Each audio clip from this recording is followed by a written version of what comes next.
Bismillahirrahmanirrahim. Assalamualaikum warahmatullahi wabarakatuh. Perkenalkan, nama saya Mardia SS MPD, NIDN 0903, dosen tetap Prodi Sastra Indonesia Fakultas Sastra Universitas Al Khairat Palu, dan juga merupakan salah seorang pengampu mata kuliah Telaah Prosa Indonesia.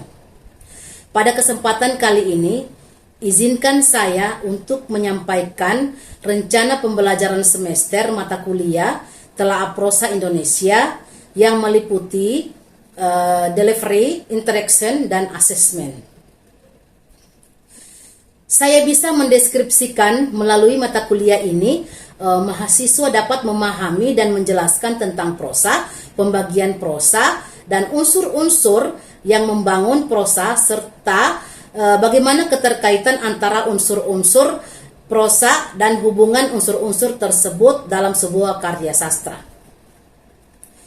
Indikator keberhasilan dalam mata kuliah ini tentunya adalah mahasiswa bisa memberikan penjelasan tentang bagaimana perbedaan pengertian prosa, pembagian prosa, serta unsur-unsur intrinsik dan ekstrinsik dalam sebuah karya prosa.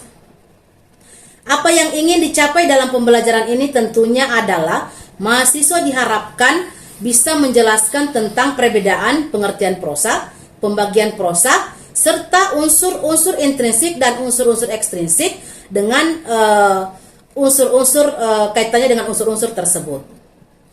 Bagaimana halnya dengan materi pokok dalam pembelajaran mata kuliah ini tentunya adalah bagaimana konsep prosa, pembagian prosa, serta unsur-unsur intrinsik dan unsur-unsur ekstrinsik yang tentunya saling berhubungan satu dengan yang lain. Adapun metode dan bentuk pembelajaran yang saya gunakan di dalam mata kuliah ini adalah metode ceramah, diskusi, dan tugas bedah novel. Selanjutnya saya memberikan penilaian kepada mahasiswa berdasarkan 5 item penilaian. Yang pertama, saya memberikan penilaian tentang kehadiran mahasiswa. Kedua, tugas mahasiswa. Terus yang ketiga, kuis. Keempat, UTS. Dan yang terakhir, kelima adalah UAS. Itulah bentuk penilaian yang saya berikan kepada mahasiswa. Terima kasih perkenalan singkat saya. Terima kasih. Assalamualaikum warahmatullahi wabarakatuh. Bismillahirrahmanirrahim. Assalamualaikum warahmatullahi wabarakatuh. Waalaikumsalam warahmatullahi wabarakatuh. Bagaimana kabarnya adik-adik semua? Alhamdulillah baik. Ya, puasanya lancar? Amin, alhamdulillah. Baik, semoga kita semua dalam kondisi sehat walafiat sehingga bisa menerima mata kuliah ini dengan baik sehingga bisa bermanfaat untuk kita semua ya.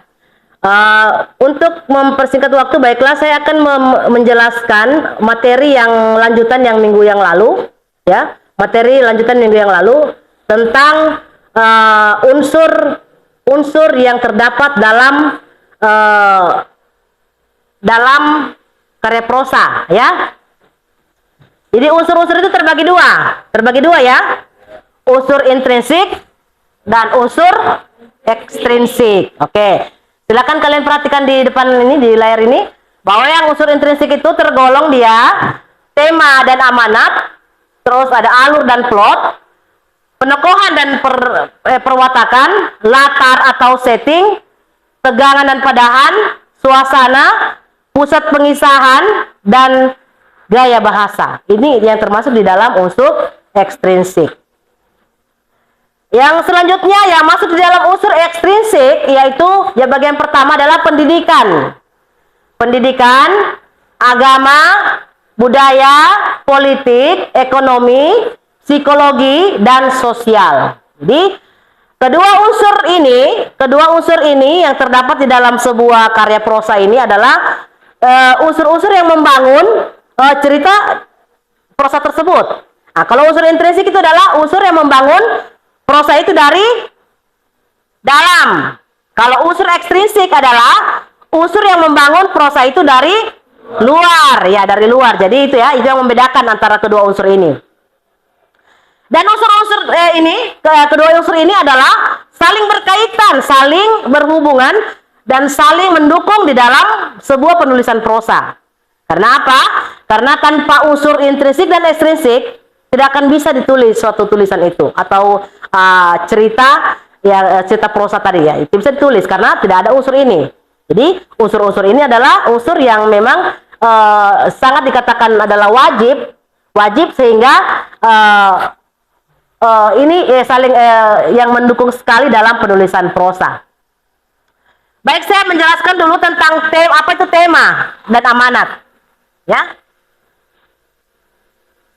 Ada yang masih ingat tentang tema? Jadi, tema adalah pokok pikiran utama yang terdapat dalam sebuah karya prosa. Ya. Oke, jadi tema adalah pokok pikiran utama yang terdapat dalam karya prosa. Jadi, bagaimana menentukan sebuah tema dalam karya prosa? Jadi, untuk menentukan tema di dalam sebuah karya prosa itu harus dibaca dulu novelnya.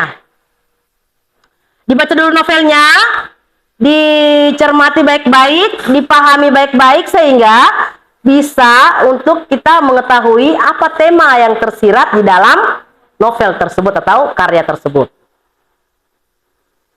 Harus dibaca dulu novelnya. Sekali baca belum dapat temanya, 2 kali baca belum dapat juga temanya, 3 kali, bahkan ada yang sampai 5 kali baca baru bisa dia tentukan itu tema novel ini adalah ini gitu. Jadi bukan hanya sekedar kita melihat novel saja, kita sudah tahu itu bahwa itu adalah tema, ya. Itu jadi harus dibaca sepenuhnya dan serius. Jangan hanya membaca sekedarnya saja. Oke, itu ya untuk menentukan tema. Baik, amanat. Ya, amanat itu apa? Ada yang tahu? Iya, pesan atau pesan yang disampaikan pengarang kepada pembaca atau kepada penikmat sastra. Ya itu. Jadi amanat ini masing-masing penulis berbeda-beda amanatnya. Ya, berbeda-beda cara menyampaikan amanatnya di dalam sebuah karya prosa. Jadi kalau Hamka beda amanatnya. Kalau si NHD ini juga beda amanatnya. Semua penulis itu berbeda-beda amanatnya di dalam sebuah karyanya. Ya, sebuah karyanya. Sambil contoh amanatnya Hamka dalam novel di bawah lindungan amanat novel dalam novel di Benung Ka'bah karya Hamka, yaitu di dalam hidup ini kita selalu berserah diri kepada Allah, baik susah maupun senang. Itu amanatnya Hamka. Kenapa dia menyampaikan amanat seperti itu? Karena berhubung penulis ini dia beraliran religius, ya. Penulis ini adalah Hamka ini adalah penulis religius, sehingga dia menyampaikan temanya amanatnya seperti itu. Jadi bergantung kepada model pengarang, ya, model pengarang. Kalau dia beraliran religius atau beraliran impresionisme atau beraliran apa saja, yang jelas dia lebih fokus ke agama untuk amanatnya. Itu ya. Terus berikut adalah alur dan plot. Ya, alur. Apa itu alur sebenarnya? Hah? Jalan cerita. Yang lain ada? Tahu? Apa itu alur? Ya, menyusun beberapa rangkaian kejadian di dalam suatu cerita. Ya, jadi ada yang membedakan antara alur dan plot. Ya, kalau plot ini dia mencakup dia ada 5 item dalam plot itu, sehingga dia merangkai kejadian-kejadian itu. Nah, saya ambil contoh begini. Kalau di dalam plot itu, yang pertama dijelaskan di situ adalah pemaparan atau pendahuluan. Ya, di pendahuluan ini adalah seorang penulis menyampaikan keadaan yang merupakan awal dari cerita. Jadi awal ceritanya ini di mana kejadiannya ini? Yang mau ambil awal cerita dalam novel itu dari mana diambil? Oh, mungkin awalnya di Tanah Minang. Oh, awalnya di Tanah Kaili atau awalnya di mana begitu? Jadi itu awal cerita. Pendahuluannya. Yang berikut adalah penggawatan. Ini masih bidang plot ya, masih bidang plot. Penggawatan ini bagian yang melukiskan tokoh terlibat dalam cerita mulai bergerak. Artinya adanya konflik di dalam cerita itu sudah mulai bergerak. Ya, adanya konflik dalam cerita sudah mulai bergerak. Yang ketiga adalah penanjakan. Penanjakan di sini adalah melukiskan konflik di atas mulai memuncak. Artinya antara tokoh-tokoh di dalam cerita itu sudah mulai memuncak. Adanya perkelahian, adanya permusuhan begitu. Nah, itu mulai terjadi konflik, ya, konfliknya mulai memuncak. Berikut adalah puncak atau klimaks. Puncak atau klimaks ini melukiskan konflik-konflik di atas mulai memuncak, artinya sudah tidak bisa lagi dilerai. Ya, sudah mulai dilerai. Terus yang berikut adalah yang terakhir adalah peleraian. Bagian plot yang kelima adalah peleraian. Apa itu peleraian? Pemisahan, ya, memisahkan kedua orang yang saling konflik di dalam tokoh itu tersebut. Ya, jadi ini peleraian ini adalah tempat pemecahan semua masalah yang terjadi. Tempat pemecahan semua masalah yang terjadi di dalam rentetan atau kejadian cerita tadi itu. Ya, bisa saya berikan contoh tentang alur plot tadi itu, bahwa di dalam alur, saya contohkan saja ya, di dalam alur novel Siti Nurbaya, ya, saya ambil contoh Siti Nurbaya karya Mara Rusli, bahwa yang pertama pemaparan tadi, saya ambil contoh ya, pemaparan dan pendahuluannya, pengarang melukiskan tempat cerita yang mengambil setting di daerah Padang. Itu kan di daerah Padang ceritanya, pendahuluannya. Oke. Yang dimulai suasana persahabatan antara Siti Nurbaya dan siapa? Samsul Bahri. Itu masih awal cerita. Oke. Yang berikut adalah bahwa pada bagian kedua itu bahwa penggawatan contoh di sini adalah Datuk Maringgi, saudagar kaya yang mata keranjang selanjutnya memisahkan Siti Nurbaya dengan Samsul Bahri. Dia hadir di dalam cerita itu sebagai pemisah antara Siti Nurbaya dan Samsul Bahri yang saling mencintai tadi ya. Antara tokoh itu kan saling mencintai, itu Samsul Bahri dan Siti Nurbaya. Dia pisahkan karena pengarang melihat bahwa tokoh Datuk Maringgi ini sangat cocok di dalam cerita tersebut, sehingga dia masukkanlah di situ biar kacau suasana gitu. Nah, selanjutnya pengarang memisahkan Siti Nurbaya dan Samsul Bahri. Samsul Bahri pergi menuntut ilmu ke Jakarta, sementara si Siti Nurbaya ditinggalkan di Padang. Jadi disitulah cerita mulai ke bagian penggawatan. Bagian ketiga adalah penanjakan, di mana penanjakan ini melukiskan kesedihan yang dialami oleh Siti Nurbaya.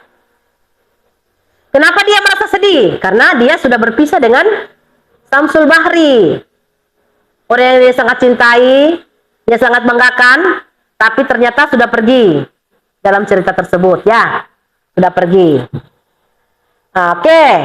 Terus kesedihan lagi yang ditambah lagi dengan Datuk Maringgi mau membakar tokoh-tokoh ayahnya.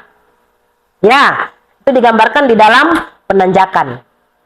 Kenapa mau dibakar toko-tokonya Ayah Siti Nurbaya? Karena tidak mampu lagi untuk membayar, untuk menebus hutang-hutangnya kepada kepada Datuk Maringgi. Sehingga diancamlah sama si Datuk Maringgi. Kalau kamu, Baginda Sulaiman, tidak mampu lagi membayar hutang-hutangmu, dua saja. Kalau tidak, tokomu saya bakar. Dan kedua pilihannya adalah serahkan anak gadismu untuk saya jadikan istri. Begitu. Jadi itu ancaman-ancaman yang ditimbulkan oleh Datuk Maringgi. Jadi tokoh Datuk Maringgi ini adalah tokoh dianggap yang yang sangat jahat atau sangat kejam di dalam cerita tersebut ya. Bisa disebut apa itu? Tokoh baik, tokoh jahat? Antagonis ya, ya baik. Jadi dia termasuk tergolong dari tokoh antagonis. Nah, itu si Datuk Maringgi. Itu ya. Terus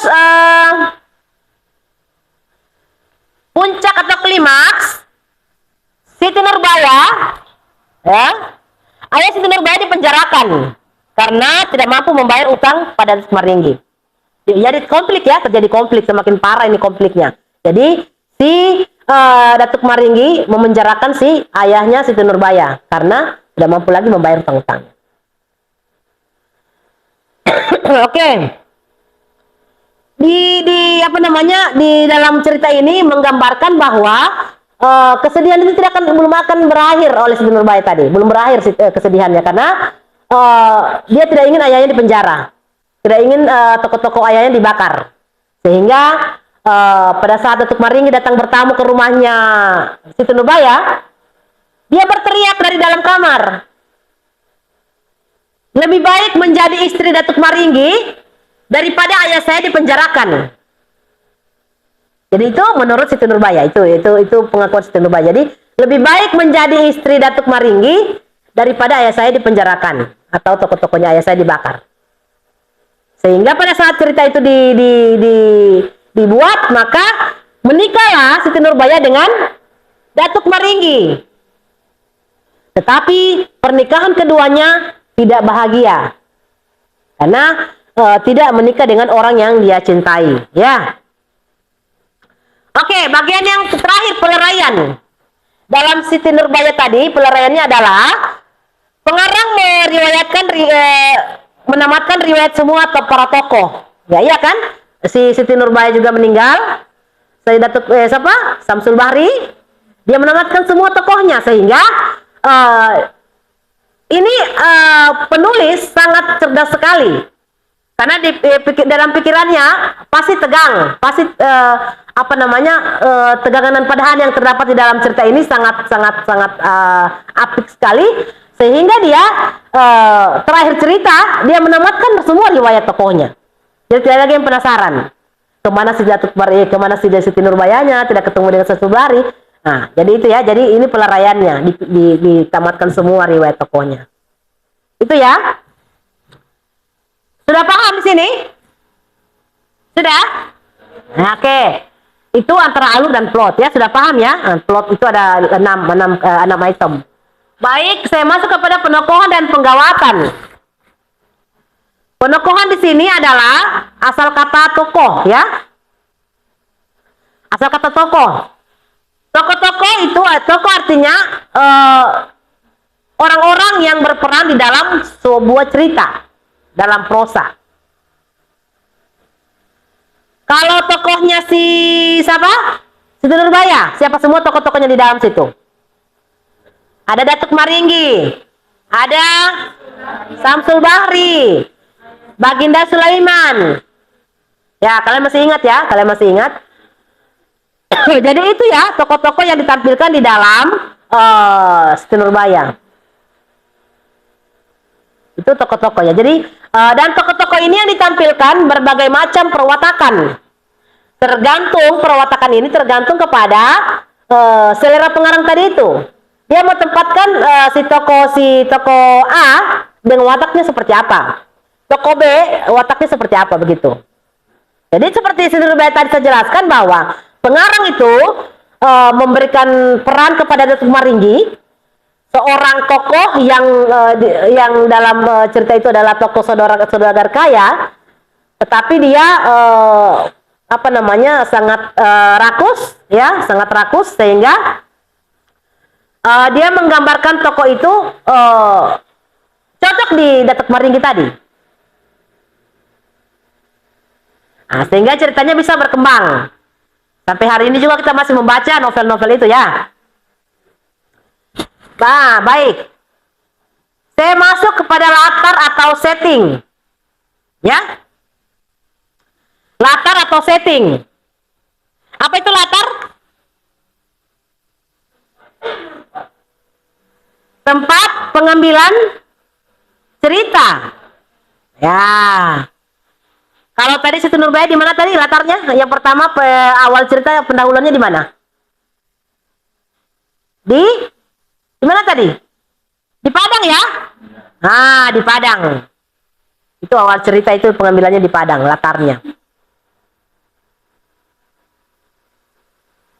Jadi kalau novelnya di Bandungan Ka'bah banyak latarnya. Ada latarnya di Tanah Suci Mekah, ada latarnya di Indonesia. Nah, itu ada 2 latar. Jadi kalau latarnya N. Hadini dalam novel Padang Ilalang di Belakang Rumah, itu latarnya hanya ada di lokasi tempat tinggalnya. Artinya di belakang rumahnya itu ada padang, ada ilalang-ilalang, itu latarnya. Latar tempat. Kalau novel Pada Sebuah Kapal, latarnya itu di mana? Di kapal. Ya, di kapal. Itu ya, latar atau setting. Oke, saya lanjut kepada masuk ke materi yang berikut adalah tegangan dan padahan. Ya.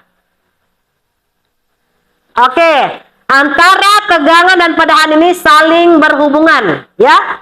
Jadi keduanya ini harus digunakan. Kenapa? Karena antara tegangan dan padahan ini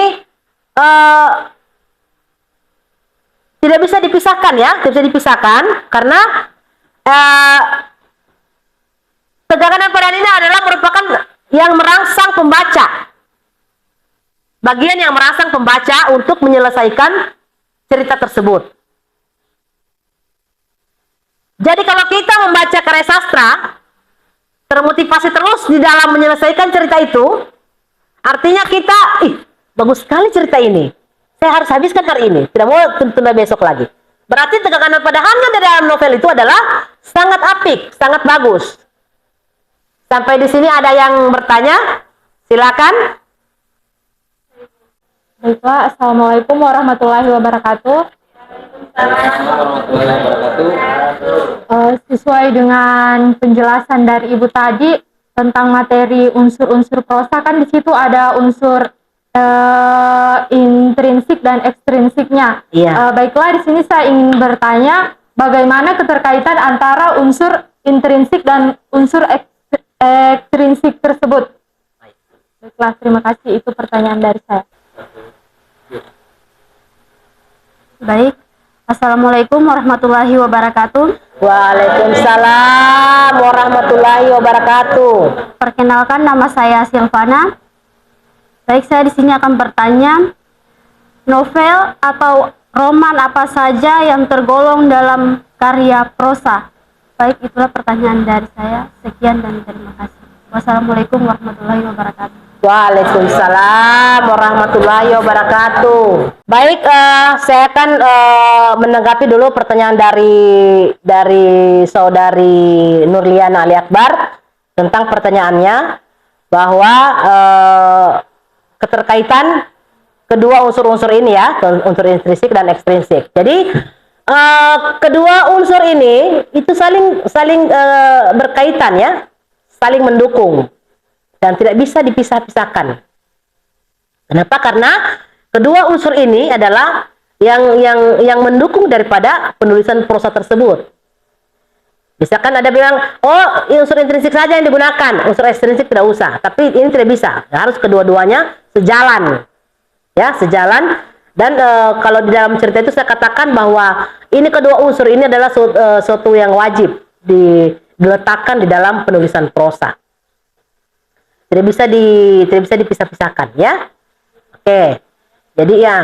Jadi itu. Jadi antara unsur ekstrinsik kan tadi saya katakan bahwa dia di contoh novel Seni Nurbaya tadi ada unsur ekonomi ya, ada unsur ekonomi. Terus ada juga unsur budaya. Nah, jadi ada juga di situ unsur ada tegangan padahannya. Jadi itu saling berkaitan sehingga memang cerita ini unsur-unsur ini tidak bisa diabaikan begitu saja, tapi harus betul-betul menjadi suatu yang pokok di dalam penulisan prosa. Terus berikut pertanyaan dari saudari Silvana bahwa roman atau novel apa saja yang tergolong di dalam karya prosa. Yang pertama novel ya, novel dulu saya kategorikan novel ya. Novel itu novelnya N. Hadini, hampir semua novelnya itu masih kategori novel. Pertemuan Dua Hati karya N. Hadini, Padang Ilalang di Belakang Rumah karya N. Hadini, terus Kuncup Berseri karya N. Hadini juga itu masih novel. Terus Merahnya Merah karya Iwan Simatupang. Terus ada novel Ketika Cinta Bertasbih ya. Ada novel Kupinang Kau Dengan Bismillah. Ada lagi novel yang kategori novel sastra itu ada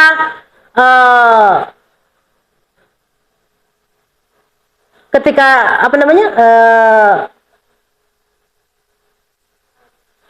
Sekayu, novelnya Yan Hadini juga. Jadi di situ adalah itu contoh novel-novel yang ada di dalam karya prosa. Sementara roman, kalau roman itu ada Siti Nurbaya. Ya, Siti Nurbaya karya Mara Rusli.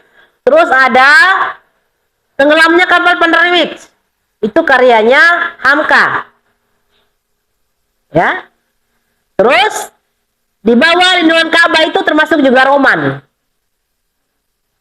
Karena mengisahkan cerita dari awal sampai dia meninggal dunia ya. Itu kalau roman. Jadi itu adalah contoh-contoh daripada roman atau novel di dalam sebuah karya prosa.